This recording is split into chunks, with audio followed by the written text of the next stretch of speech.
Olá a todos, muito bem-vindos à Tribo Astral e a mais um encontro de Como Está o Céu. Para quem não me conhece, o meu nome é Karina Coelho e sou astróloga. Bom, vamos então analisar o que nos reserva o céu durante o mês de julho. Posso desde já adiantar-vos que vai voltar a intensidade. Julho vai ser um mês bastante dinâmico, porque vai estar aqui marcado por vários aspectos importantes e de grande peso. E vamos começar pelo primeiro trânsito de grande peso do mês, que vai ser já no dia 4 de julho, em que Marte vai estar em conjunção partila, ou seja, exata, com Urano aos 3 graus e 52 minutos de Gêmeos. Embora Marte e Urano formem conjunção sensivelmente a cada 2 anos, não é? Porque Marte demora 2 anos a dar a volta completa ao zodíaco. Mas o que é certo é que ahm, esta vai ser a primeira vez que eles vão se encontrar os dois, estando os dois no signo de Gêmeos depois de 84 anos. E porquê? Porque Urano demora cerca de 84 anos precisamente a dar a volta ao zodíaco. E isto realmente é um aspecto super, super importante. Portanto, este aspecto que vamos ter no dia 4 de julho não se dava ah, ah, há cerca de 84 anos. Então, ah, Marte simboliza, e isto é muito importante, porque Marte, vamos agora aqui tentar entender como é que isto se pode manifestar.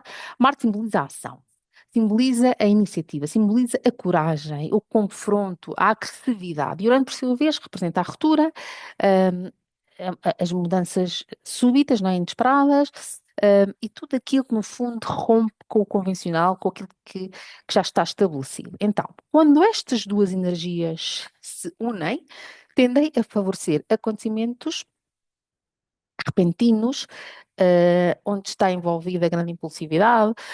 Pode haver também aqui ehm, reações explosivas e momentos de grande, grande tensão. Esta configuração pode manifestar-se, isto pronto, tem de ser prática para que percebam como é que isto pode manifestar exatamente. Esta configuração pode manifestar-se através de acidentes, nomeadamente com meios de transporte que envolvam alta velocidade, não é? Porque o Urano é rápido, também a aviação, explosões, portanto, incêndios, falhas tecnológicas, interrupções nas comunicações, também pode-se manifestar através de fenómenos naturais, de grande impacto. E porquê, não é? Porque esta conjunção, ao ocorrer em Gêmeos, não é? Estamos a falar de um signo de ar, e associada a estes temas, portanto, associada à comunicação, às locações, aos transportes, ao comércio também, não referi, também pode haver coisas relativamente à questão que afetem o comércio, à circulação de pessoas, de informação, e, portanto, é por isso que vai ser através destes temas que esta configuração vai manifestar-se. Por isso, aquilo que eu recomendo é prudência, muita prudência. Quem conduz, por favor, conduzir com uma atenção redobrada, ahm, não andar em excesso de velocidade, evitar comportamentos impulsivos, discussões desnecessárias e também, por exemplo, quem pratica atividades de maior risco, cuidado, convém abrandar durante estes dias.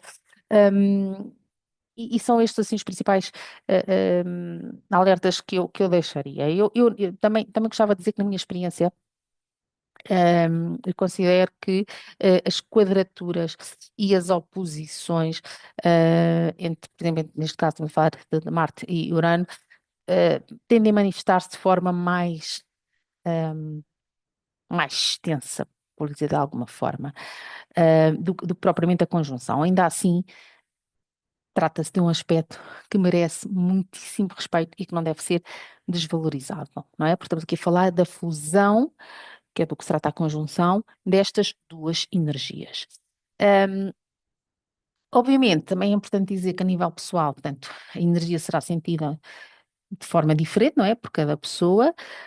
No entanto, tenham atenção, se esta conjunção fizer um aspecto ao vosso Sol, à vossa Lua, ao vosso Mercúrio, à vossa Vênus, ao vosso Marte, nomeadamente, portanto, estou-me aqui a referir aos planetas pessoais, Ou também, se fizer algum aspecto, algum ângulo da vossa carta, e os ângulos estão a referir ascendente, descendente, meio do céu e fundo do céu, é muito provável que sintam esta influência de forma eh, eh, mais intensa e notória.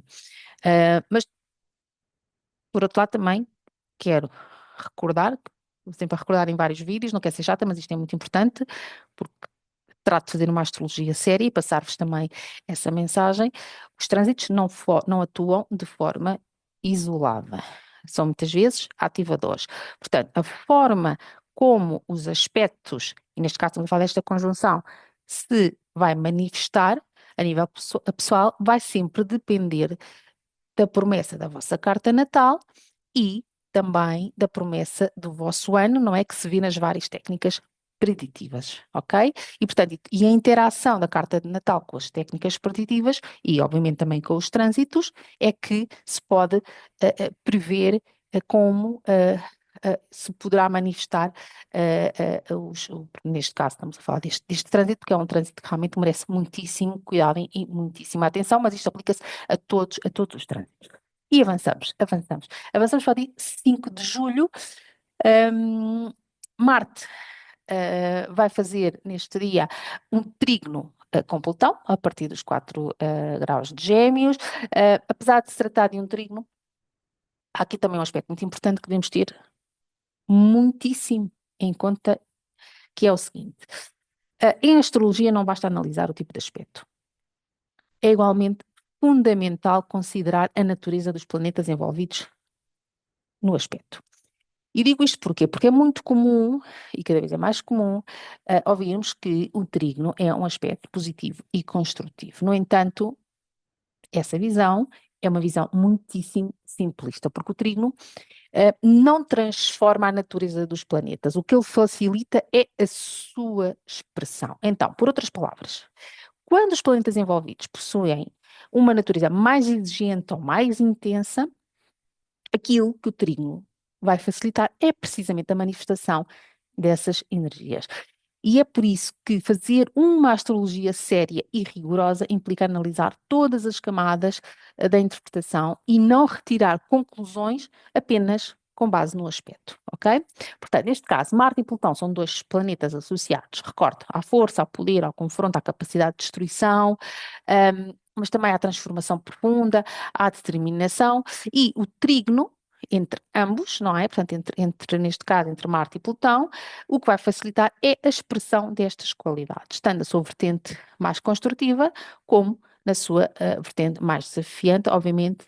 Como já referi há pouco, isto sempre depende do contexto em que esta energia se manifesta.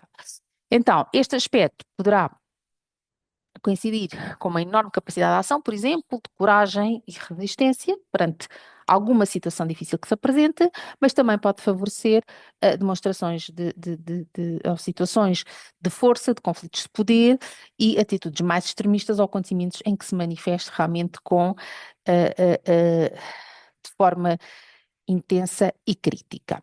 E avançamos para o dia 6 de julho, data em que o Sol vai formar uma quadratura com Saturno aos 14 graus de Caranguejo. Eu não gosto nada deste aspecto.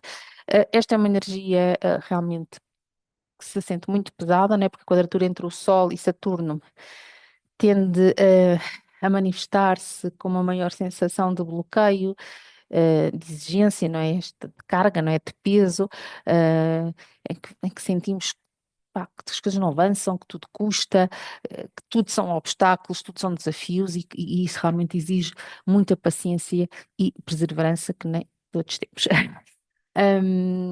E este aspecto, por outro lado, também pode trazer desafios nas relações, nomeadamente com figuras de autoridade, não é? Com chefes, pode ser com o chefe, com portanto, superiores, também a nível sei lá, com instituições, ou mesmo em casa, com a figura do pai, ou de quem exerce a autoridade em casa. E, por outro lado, este aspecto também se pode manifestar hum, através da falta de confiança, não é, em nós mesmos, de dúvidas, em relação às nossas capacidades ou ao nosso valor, isso realmente não é nada bonito, não é uma sensação bonita. E outra coisa também em que este aspecto se pode manifestar é sentirmos também aqui uma menor vitalidade, não é? Porque o Sol é vitalidade, é energia, portanto, ali com esta tensão com Saturno, podemos sentir aqui uma quebra da nossa vitalidade. A boa notícia é que é um trânsito que passa rápido, não é? Porque o Sol vai avançando rápido, não é? Um grau por dia. Por isso, o meu conselho para estes dias é não forçar situações, evitar também confrontos desnecessários e sempre que possível adiar decisões importantes para um momento em que o céu esteja mais favorável eh, e que esteja a conspirar, não é mais a nosso favor, porque realmente há dias que é para avançar, e há dias em que a maior sabedoria está simplesmente em esperar que passe, que é o caso. E vamos avançando para o dia 7 de julho. Este dia Neptuno vai ficar retrógrado aos 4 graus de Carneiro. Um, Relativamente a isto, o que é que eu posso dizer? Aquilo que eu penso é que esta energia, de alguma forma, pode assomar-se à intensidade, não é, destes dias prévios, né, destes trânsitos que eu vos acabei de falar, e ativar temas ligados à tensão, ao conflito, à confrontação, que são muito próprios da energia de Carneiro, ahm, e que este processo, não é, de retrogradação vai se manifestar como um convite, não é? A dar um passo também atrás aos processos, não é? Que estão em cima da mesa, ou seja, que estão em desenvolvimento, tudo o que são temas relacionados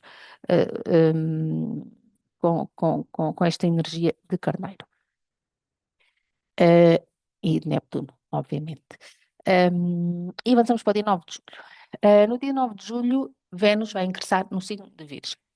Virgem é o signo de queda de Vênus, portanto, isto significa que a energia venusiana não encontra aqui as melhores condições para se expressar de forma natural. Reparem que Vênus está relacionada com o prazer, com a beleza, com a harmonia, com o desfrutar, não é? Com a capacidade de apreciar a vida, e já a Virgem é outra praia. A Virgem é um signo analítico, crítico, é exigente, muito atento aos detalhes.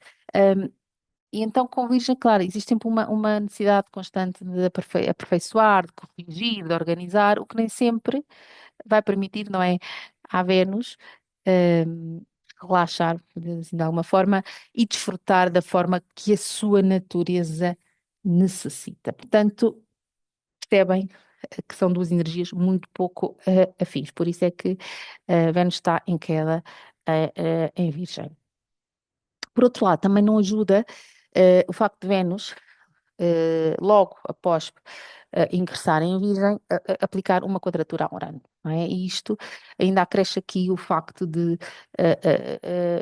Vênus estar dispositada por Mercúrio, não é? Que recordo que se encontra retrógrado em Caranguejo. E além disso, também é interessante observar que Vênus também faz, assim que entra em Virgem, uma conjunção ao Nó de Sul e, portanto, obviamente, em simultâneo, uma oposição ao Nó de Norte. Uh, Precisamente quando os nodos lunares estão prestes também a mudar de eixo nodal e vão passar ao eixo Leão-Aquário. E, obviamente, isto não é uma configuração especialmente construtiva, não é? Portanto, ela já não se encontra bem e depois com estes aspectos também, obviamente, não ajuda. Portanto, considerando todos estes fatores em conjunto, poderemos assistir, não é, a instabilidade, a revisões ou maior fragilidade nos assuntos venusianos, e refiro-me às relações, tudo que tem a ver com as relações, com os afetos, também nas questões financeiras, nos valores pessoais e naquilo que, no fundo, nos proporciona prazer e bem-estar.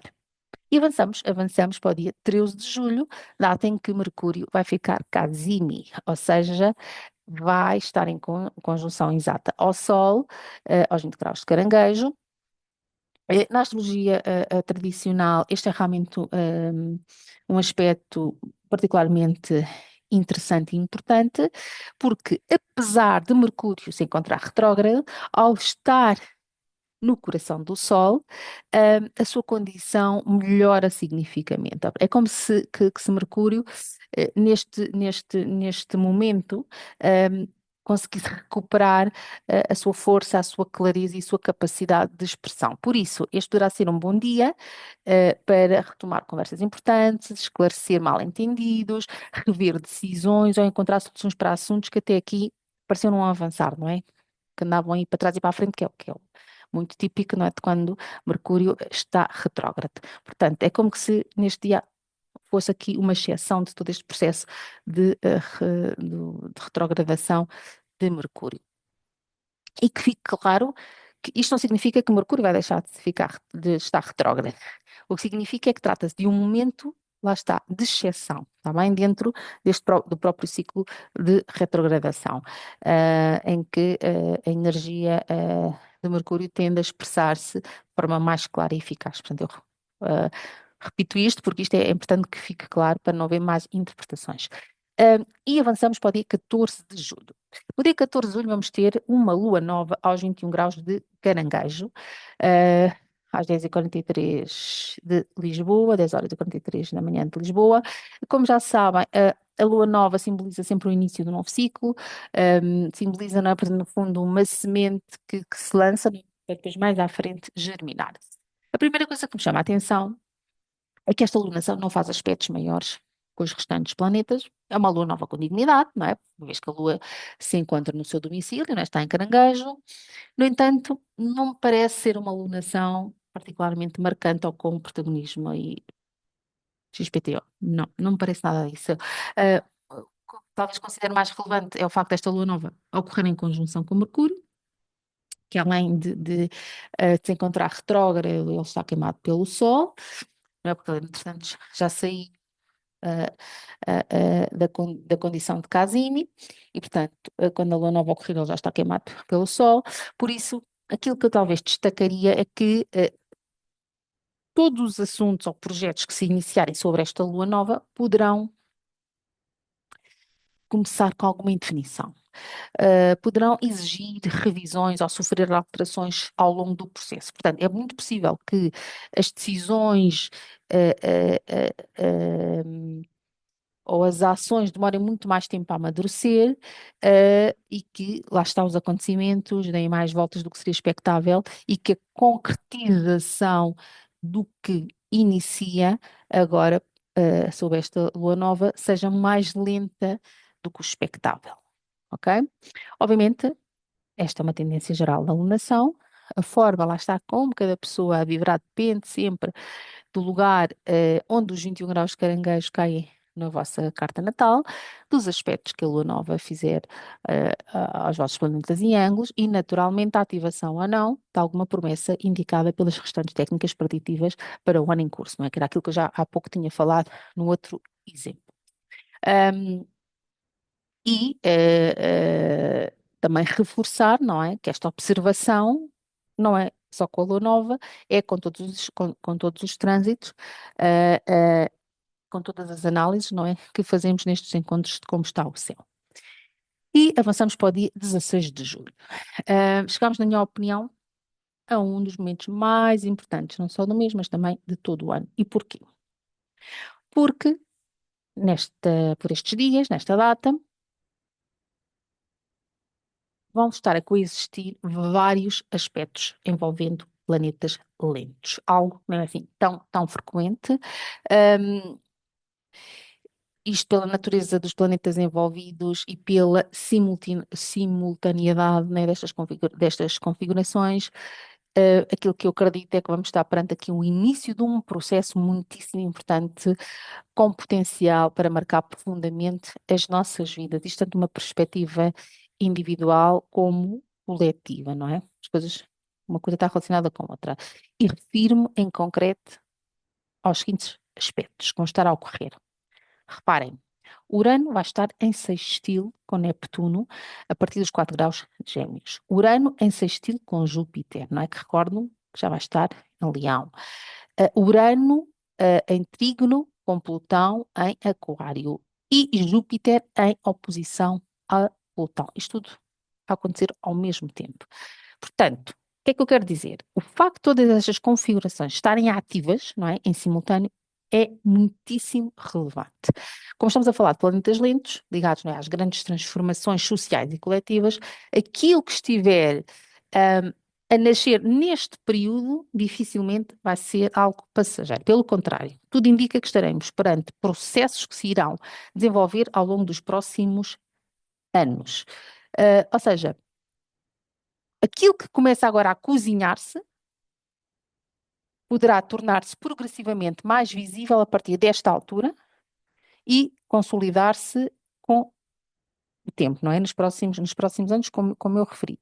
E vocês perguntam, mas afinal, do que é que estás a falar, Karina? Do que é que poderíamos estar a falar? Obviamente, ninguém pode responder esta pergunta com certezas absolutas. O que podemos fazer é interpretar o simbolismo destes planetas e, a partir daí, levantar hipóteses coerentes com com a configuração e com tudo o que simbolizam estes planetas e os signos onde eles estão e os aspectos. Portanto, analisar em todas as camadas de interpretação. Então, o trígono entre Urano e Plutão fala-nos de mudanças rápidas, mas também nos fala de mudanças profundas e estruturais. Urano representa a inovação, representa a tecnologia, representa a descoberta, representa a ruptura com o passado e, de alguma forma, com o presente. Ou seja, o presente torna-se obsoleto com Urano. E Plutão em Aquário, não é? Aponta para essas transformações profundas que afetam o quê? O coletivo, a sociedade e a forma como vive essa sociedade. Por sua vez, o contacto de ambos com Júpiter, o que é que promete? Promete amplificar estas mudanças, dar-lhes grande visibilidade e acelerar a sua expansão. Então, eu creio que podemos assistir aqui ao surgimento de tecnologias verdadeiramente revolucionárias, capazes de transformar profundamente a nossa forma de viver. Podemos estar a falar de avanços na robótica, na inteligência artificial, na medicina, na biotecnologia. Podemos estar a falar, assim mais em concreto, de descobertas, né, por exemplo, que permitam tratar de doenças que até agora eram consideradas incuráveis, ou a descoberta de novas fontes de energia, ou soluções, por exemplo, capazes de alterar significativamente, desculpem, a forma como respondemos aos desafios climáticos. E outra forma que eu também, outra hipótese, melhor dizendo, que eu continuo a considerar muito pertinente, prende-se, obviamente, com a exploração espacial.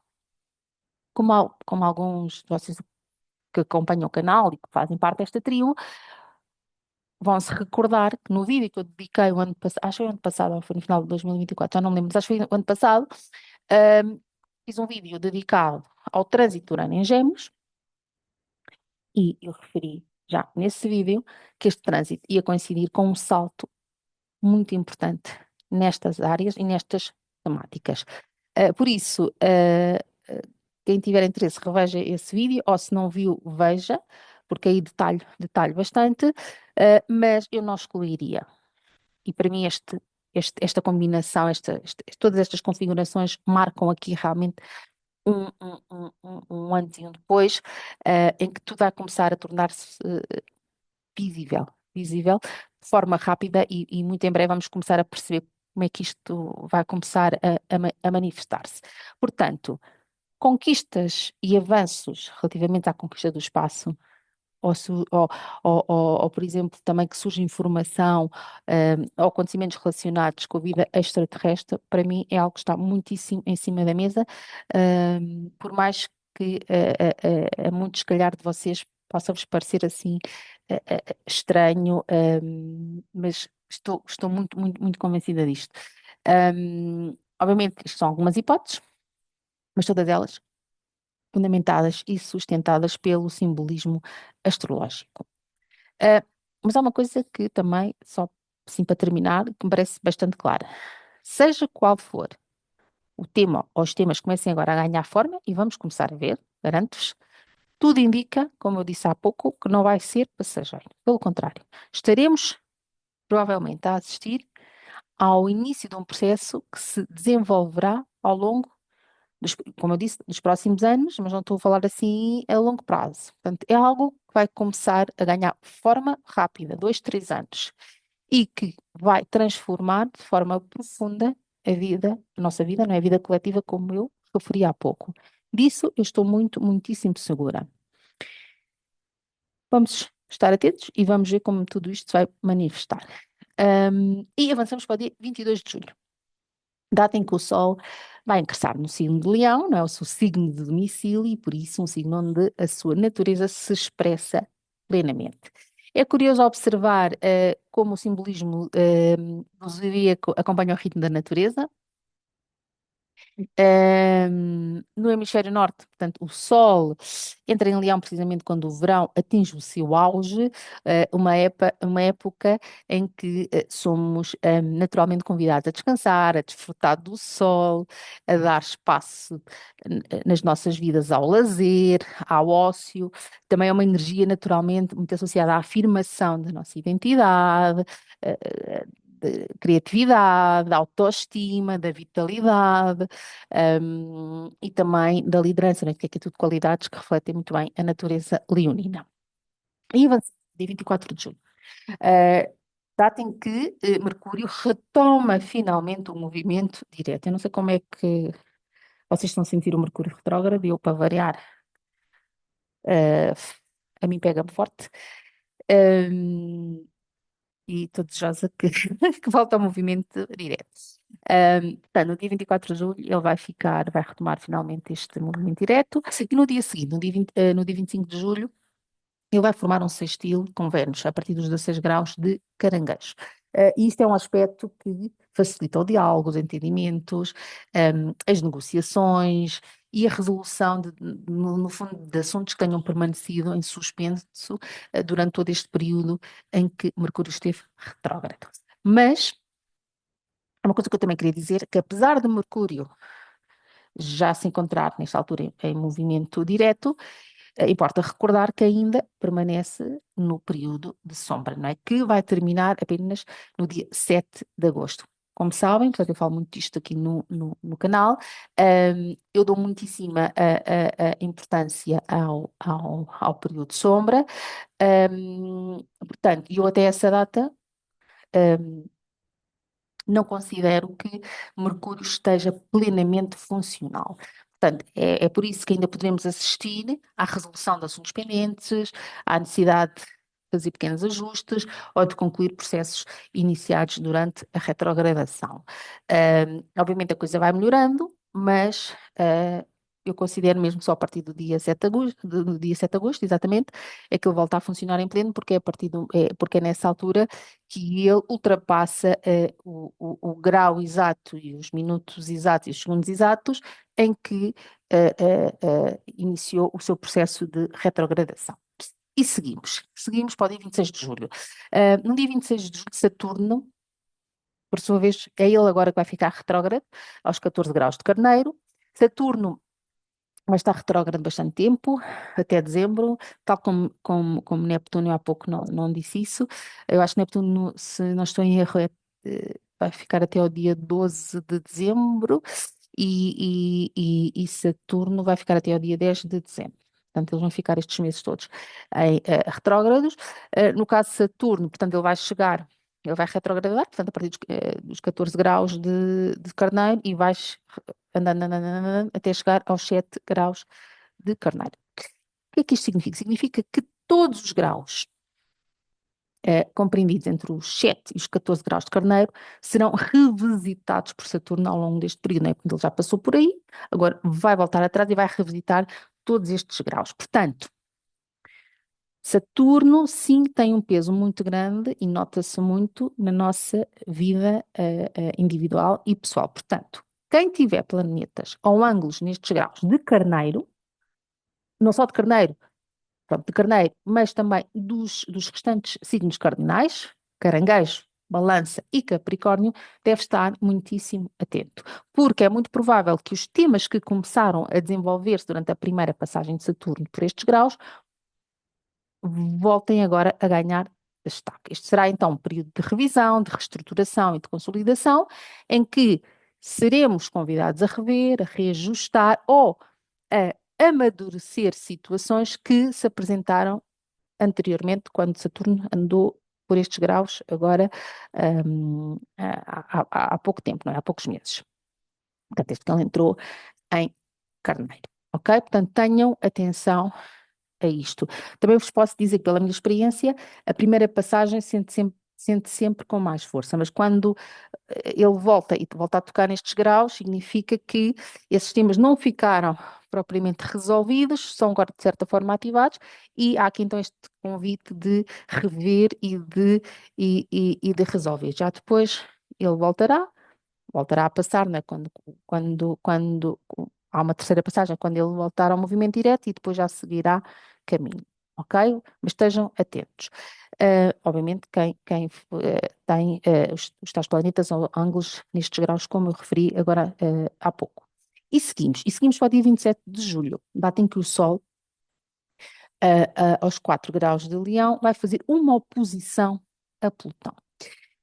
Na minha opinião, este aspecto vai ser um ativador de, daquelas configurações que há pouco vos falei, todos aqueles planetas lentos do dia de 16 de julho. Recordem que por esta altura, não é? Tínhamos estes vários aspectos a aperfeiçoarem-se em simultâneo. É permitindo aqui então assinalar o início, não é, destes processos de grande relevância e de grande impacto para o coletivo.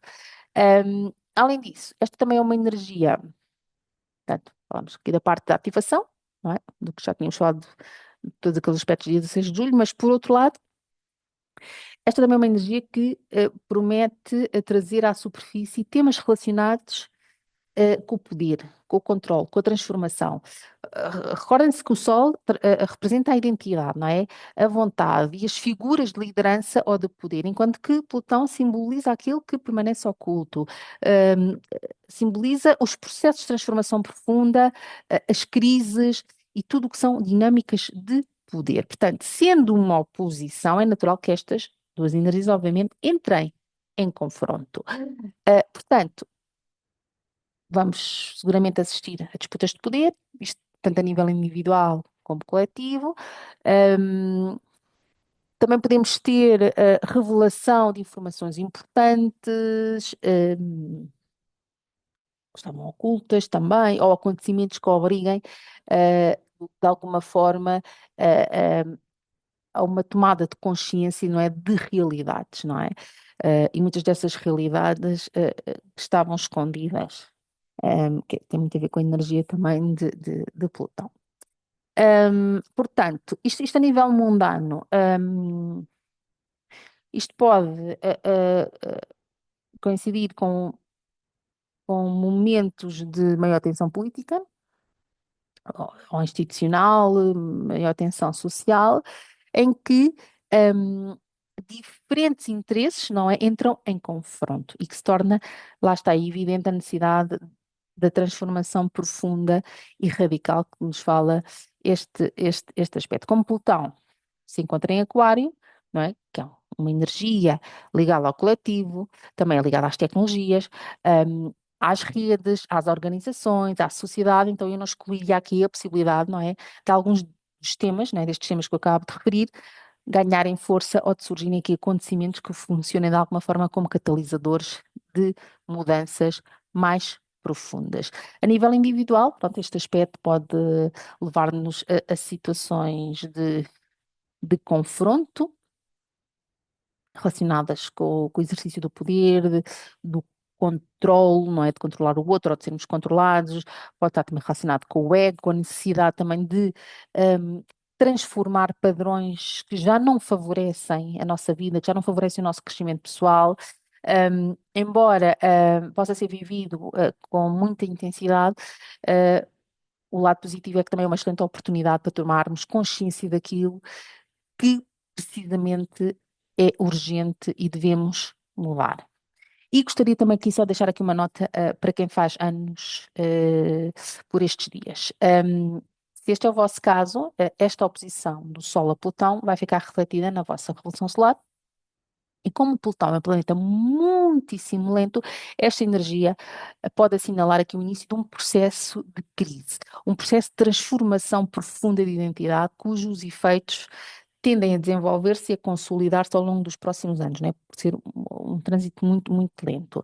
Naturalmente, Isso não vai significar que todos os que fazem anos por esta data, ou por estas datas, não, por estes dias, não vão viver, obviamente, da mesma forma, não é? E como eu já disse hoje aqui várias vezes, eu estou um bocado chata com isto, tudo vai depender do que está prometido na vossa carta natal e da forma, lá está, como as restantes técnicas preditivas confirmarem esta tendência. Por isso, a minha recomendação é, se fazem anos por esta altura, eu recomendo que consultem a vossa astrólogo de confiança, que trabalho, isto é muito importante, combinando várias técnicas de previsão, porque a revolução solar, a carta da revolução solar é muito importante, mas por si só não é suficiente para fazer uma previsão. É fundamental conjugá-la com outras técnicas preditivas para que exista uma linha de informação consistente e coerente, permitindo, não é, ao astrólogo chegar a uma interpretação mais objetiva, clara e assertiva e que possa ser útil ao consultante. Portanto, e só, obviamente, desta forma, se poderá avaliar aquilo que realmente está prometido, desculpa, para este período, e preparando-vos para viver este novo ciclo com maior consciência, mas também com maior leveza, porque normalmente estes trânsitos, são muito, muito duros. E avançamos para o dia 29 de julho, data em que vamos ter a lua cheia, uma lua cheia aos 6 graus de Aquário. Ah, o regente desta lunação é Saturno, que se encontra em Carneiro, está em queda, está retrógrado, portanto, não é uma condição favorável para um regente de uma lunação. Por outro lado, vamos ter também Júpiter Casime, ou seja, em conjunção no coração do Sol, e esta configuração faz-me pensar que poderemos estar perante um momento de culminação ou de maior tensão envolvendo aqui uma figura de autoridade, liderança, ou um chefe de Estado. Do outro lado da configuração vamos ter a Lua em Aquário, não é? Em oposição ao Sol e a Júpiter, não é? E esta Lua vai estar em conjunção com Plutão. Portanto, a Lua em Aquário remete-nos para quê? Remete-nos para o coletivo, remete-nos para a sociedade, remete-nos para os grupos, mas também para um- uma atitude, a um sentir mais distante, mais racional e menos emocional. Portanto, assim, a nível mundano, podemos perfeitamente assistir a uma tensão entre o coletivo e uma figura que representa o poder ou a autoridade. E também há aqui outro elemento, que eu considero relevante nesta alunação, é que Marte, que está em Gêmeos, e Vênus em Virgem, encontram-se também em quadratura partiu. E ambos estão dispositados por Mercúrio, não é? Que acabou de retomar o seu movimento direto, mas, como eu há pouco falei, continua no seu período de sombra. Portanto, e para mim este é mais um testemunho que reforça a possibilidade de tensões nas relações, divergências, dificuldades de entendimento e conflitos de interesses. Seria muito interessante verificar se esta lua cheia vai ativar algum ponto importante na carta natal de algum líder mundial, e também se ativa algum ponto importante na carta do país, não é? Isto tem que ser em conjunto, o líder, os países, portanto, há tantos países, há tantos líderes, portanto é impossível ver tudo. Ah, e mas seria interessante haver tempo para poder verificar este ponto. Mas pronto, de qualquer forma, vamos estar atentos às notícias e aos acontecimentos destes dias para percebermos, não é, como e onde e com quem é que esta energia se irá expressar. Assim, em termos de conclusão, no seu conjunto, esta lua cheia realmente parece-me, pronto, só para deixar assim uma mensagem final, bastante exigente, complexa e, para mim, considero que pode funcionar como aqui um importante ponto de culminação que, ao mesmo tempo, eh, está já aqui a antecipar o clima astrológico que vamos viver no próximo mês de agosto, não é? Um mês que também se anuncia com intensidade, não é? Até porque vamos entrar numa nova temporada de eclipses, mas sobre isso falaremos no próximo encontro de Como Está o Céu. E chegamos ao final do mês de julho. Deixo-vos um beijo enorme, com muita luz e um desejo muito sincero que tenha um excelente mês de julho. Deixo-vos um beijo enorme e até breve. Tchau, tchau.